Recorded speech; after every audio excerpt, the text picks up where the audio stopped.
Grace had just discovered that the boy she raised for 10 years wasn't her husband's late brother's son, but her husband's secret son. Grace still remembered that night, like it was yesterday, the night Michael came home carrying a baby wrapped in a blue blanket. His face was pale, eyes red like he'd been crying for hours. Grace dropped the bowl she was washing and ran to him. "Whose baby is that?" she asked softly. Michael's voice broke. "He's my brother's son. My brother and his wife were in an accident. They didn't make it." Grace gasped, covering her mouth. "Oh my God, Michael, I'm so sorry." He nodded, looking down at the baby. "He's just a few weeks old. There's no one else to take him.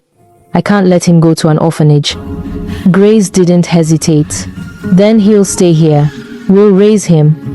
That was the night she became a mother, not by birth, but by choice. They named him Ethan. From the moment Grace held him, something inside her changed. His tiny fingers wrapped around hers, and she felt a bond she couldn't explain. She stayed up at night when he cried, fed him, rocked him, sang lullabies until her voice cracked. Neighbors whispered, "That's not even her baby." But Grace didn't care. She had prayed for a child for 5 years.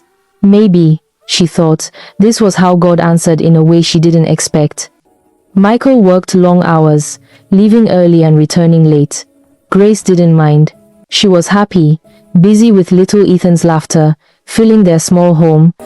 By the time Ethan turned 5, he called her mommy without hesitation, and Grace's heart would swell each time. She'd often look at Michael and say, "I can't imagine our lives without him."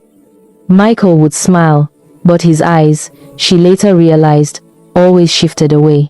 10 years passed. Ethan had become a bright boy, curious, funny, with Michael's same smile. One evening, Grace was packing his bag for a school trip when he called from the living room. "Mom, look what I found in the drawer." Grace turned, wiping her hands. "What is it, honey?" He held up a folded paper, an old birth certificate. She smiled. "Oh, that's just some paperwork. Give it here." But Ethan's eyes were wide. "Mom, why does it say father, Michael Brown, and mother, Melissa Parker?" Grace froze. Her heart pounded as she took the paper from him. Michael's handwriting filled the top line, Michael Brown. The mother's name was someone she'd never heard before. She swallowed hard. "It must be a mistake, sweetheart. Go finish your packing." He nodded, but his little face looked confused. That night, Grace couldn't sleep. She waited for Michael to come home. When he did, she was sitting at the dining table, the birth certificate in front of her. "Michael," she said quietly, "who is Melissa Parker?" He stopped in the doorway, his face drained of color. "I asked you a question," she whispered. He sat down slowly, covering his face with his hands. "Grace, I never wanted you to find out this way." She blinked hard, her voice trembling. "Find out what?" He exhaled shakily. "Ethan isn't my brother's child. He's mine." Grace stared at him, not breathing. "And the mother?" she whispered. He looked up, guilt written all over him. "A woman I had an affair with. She got pregnant.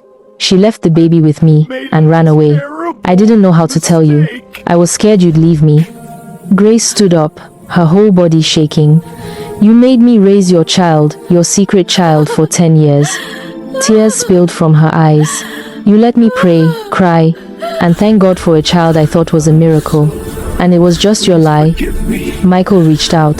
"Grace, please, don't touch me," she snapped, stepping back. "Don't you dare." The next morning, she was making breakfast when Ethan came up behind her. "Mommy," he said, tugging her sleeve, "do you still love me?" She turned around, stunned. "Daddy said you're upset because of something he did," Ethan said.